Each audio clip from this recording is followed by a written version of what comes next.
چلی جا رہی ہے، عمارت کا دائرہ کار پھیل رہا ہے اور پھیلتا چلا جا رہا ہے، اس کی شمع اور اس کی لو جو تیز ہو رہی ہے تو تیز ہوتی چلی جا رہی ہے۔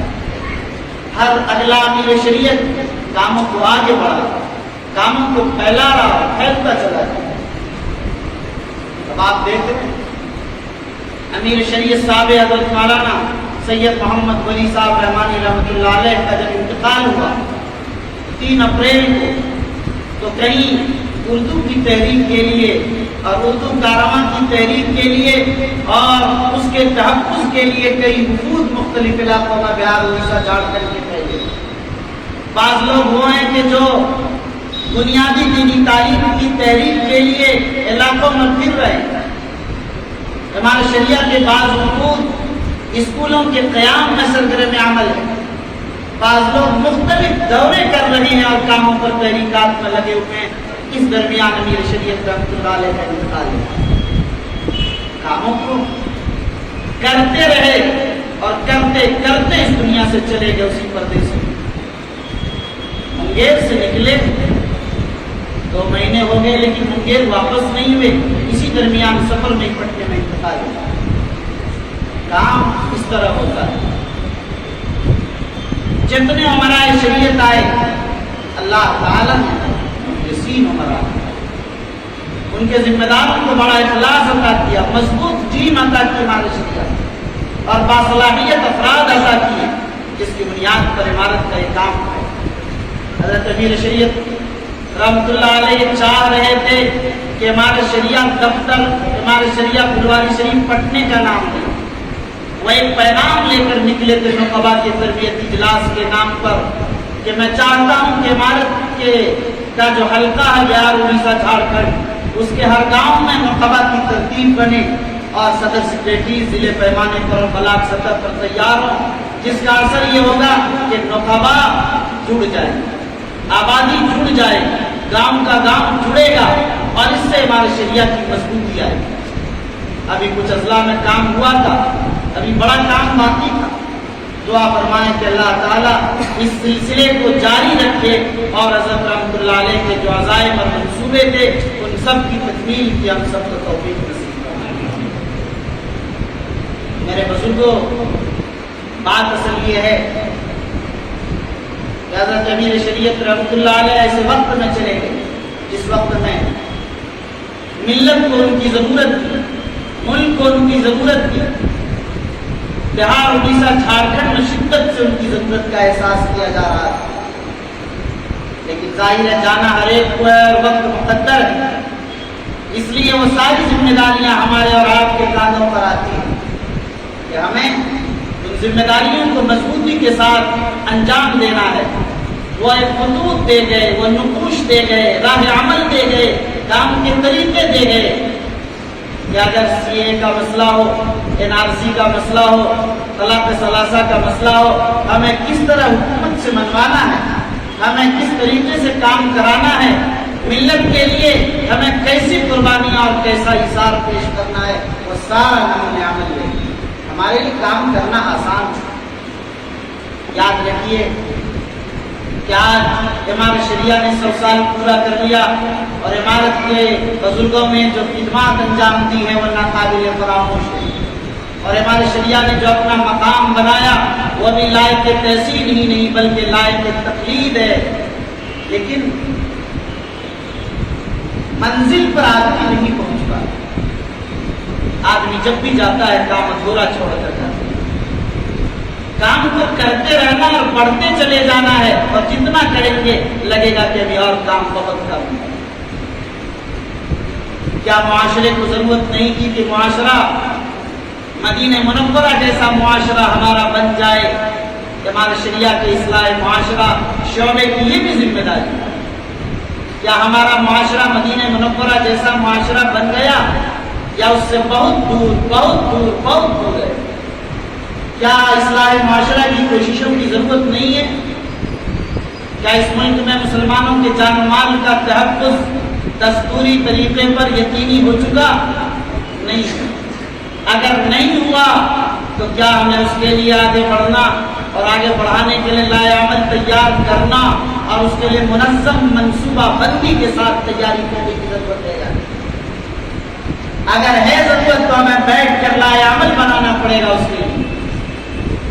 کیا ہماری ذمہ داری یہ نہیں ہے کہ ہمارے سماج کا ہر طبقہ غریب ہو یا امیر, ان کا بچہ ان کی بچی ہر شخص تعلیم یافتہ ہو, وہ دینی تعلیم سے بھی آراستہ ہو, عصری تعلیم سے بھی آراستہ ہو؟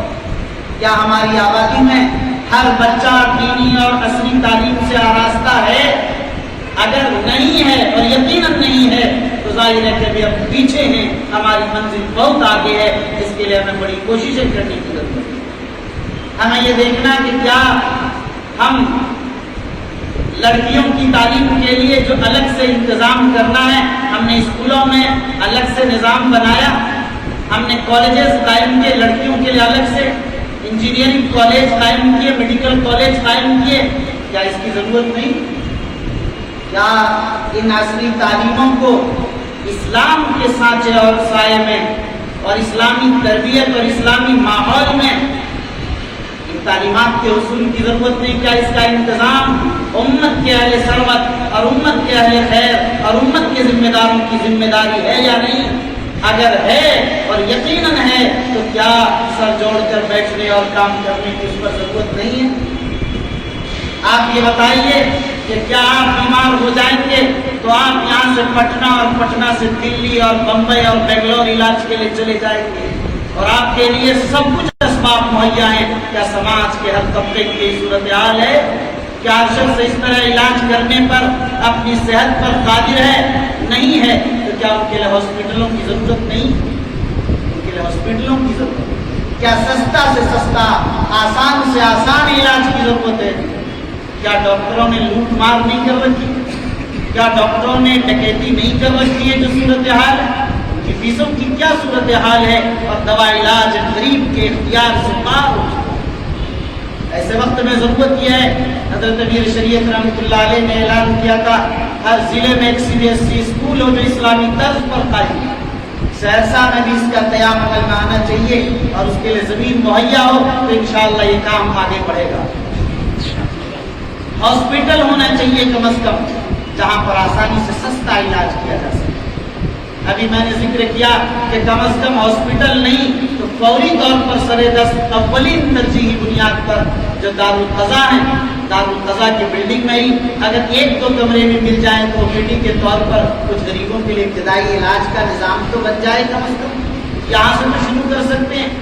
میں نے اس 7 سالہ کے موقع پر یہ خواہش ظاہر کی تھی کہ 67 دارالقضاء ہیں بہار اڑیسہ جھارکھنڈ میں پہلے میں عمارت کے, جہاں ان کی اپنی بلڈنگ ہے کم از کم وہاں 1-2 کمرے اگر اس کے لیے مختص کر دیں اور وہاں کے ان ڈاکٹروں کو جو ترجیحی بنیاد پر اور ملت کے لیے اپنا وقت دے سکتے ہو 1-2 گھنٹے کا مختلف ڈاکٹروں کے ذریعہ ان اسباب کو آسانی کے ساتھ کیا جا سکتا ہے. ان کاموں کو کم از کم یہ کام شروع کیا جائے. میں سمجھتا ہوں 2-4 مہینے میں اگر 40 دارالقضاء ہیں تو یہ سب سارے کے سارے میں قائم ہو سکتے تو بڑی آسانی کے ساتھ ان میدانوں میں. لیکن یہ تو ہماری شریعت ہے اور آپ کو کرنا ہے اسے مل جل کر.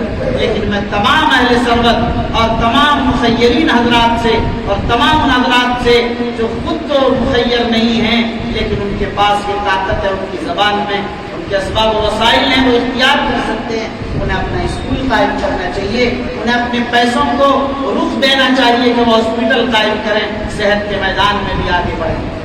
بہرحال ان چیزوں کی بنیادی طور پر ضرورت ہے اور شدید ترین ضرورت ہے اس وقت. یہاں آپ کے دارالقضاء ہے لیکن اس کے لیے اپنی کوئی مستقل عمارت نہیں ہے.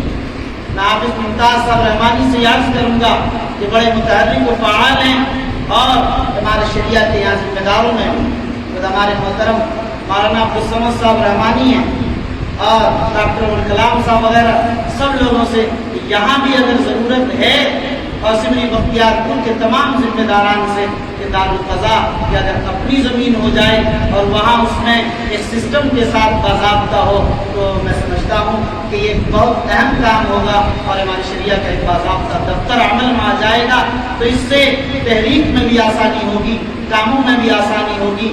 پھر ہم وہاں منظم کر سکتے ہیں کہ جو یہاں بیوگان ہیں جن کو امداد کی ضرورت ہے علاج کے تعلق سے یا نکاح کے تعلق سے یا اور کسی بھی طریقے کی امداد کی ضرورت ہے، وہ اس کی نشاندہی کر سکتے ہیں اور آسانی کے ساتھ ہمارے شریعہ سے ان کی امداد کا نظام بنایا جا سکتا ہے۔ جو بھی غریب ہیں، یتیم ہیں، اپنی اپنی جگہ پر ضرورت مند ہیں، مستحق ہیں، ایسے لوگوں کی نشاندہی کی جانی چاہیے۔ ہمارا شریعہ ایسے لوگوں کی امداد کے لیے ہر وقت سرگرم ہے۔ تو بہرحال اس موقع پر مجھے صرف ایک پیغام آپ حضرات کو دینا ہے کہ دیکھیے، ہم جو کام کر رہے ہیں وہ بہت خوب ہے، اللہ تعالیٰ سے دعا کر کے اللہ ہمارے کاموں کو قبول فرمائے، اور آپ حضرات کو مبارکباد بھی پیش کرتے ہیں کہ آپ حضرات سمری بختیار پور کے مسلمان بہت متحرک ہیں، انقلابی ہیں، ہر موقع پر آپ کا انقلاب نظر آتا ہے، کبھی شاہین باغ کی شکل میں مولانا شاہ نواز بدر صاحب اتنے فوٹوز اور اتنی تشکیل اور ایسی تحریک، ایسا انقلاب پورے ملک کو دکھایا، ایسا لگتا تھا کہ دہلی کے بعد بہار کی راجدھانی سمری بختیار پور اور شاہین باغ کی شکل کو۔ تو بہرحال ایک انقلابی تحریک کی ضرورت ہے۔